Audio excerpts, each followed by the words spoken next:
Polusi udara Jabodetabek makin membahayakan. Kementerian Kesehatan menyebut udara kotor ini menyebabkan kasus infeksi saluran pernapasan akut ISPA rata-rata mencapai 200.000 per bulan. Presiden Joko Widodo terus mencari solusi jitu mengatasi polusi udara yang makin buruk di Jabodetabek. Berdasarkan data situs pemantau kualitas udara IQR hari ini, Jakarta mencatatkan konsentrasi polutan partikular sebesar 58,2 mikrogram per meter kubik.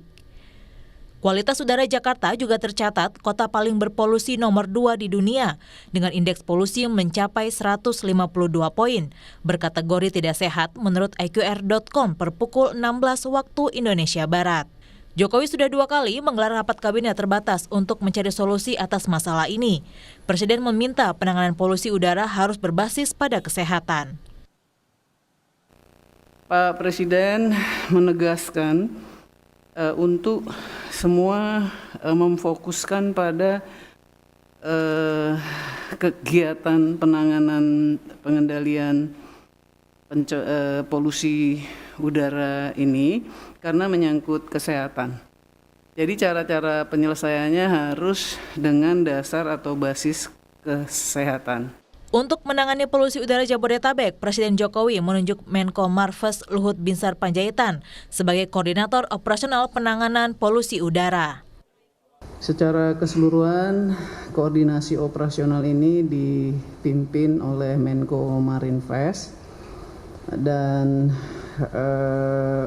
Pak Presiden juga menegaskan untuk bisa mulai dilakukan penanaman pohon yang besar.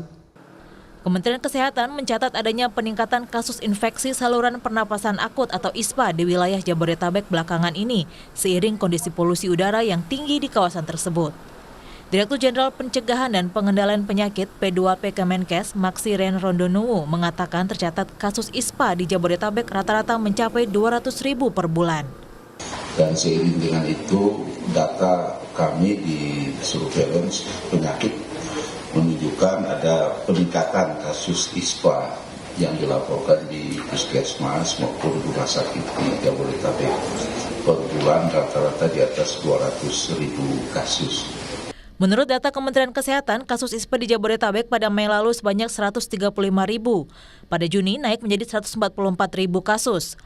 Bulan Juli naik lagi menjadi 156.000 kasus dan Agustus ini mencapai 200.000 kasus. Polusi udara mengandung PM2,5 yaitu materi partikulat atau partikel halus yang ditemukan di udara. Ukurannya 2,5 mikron.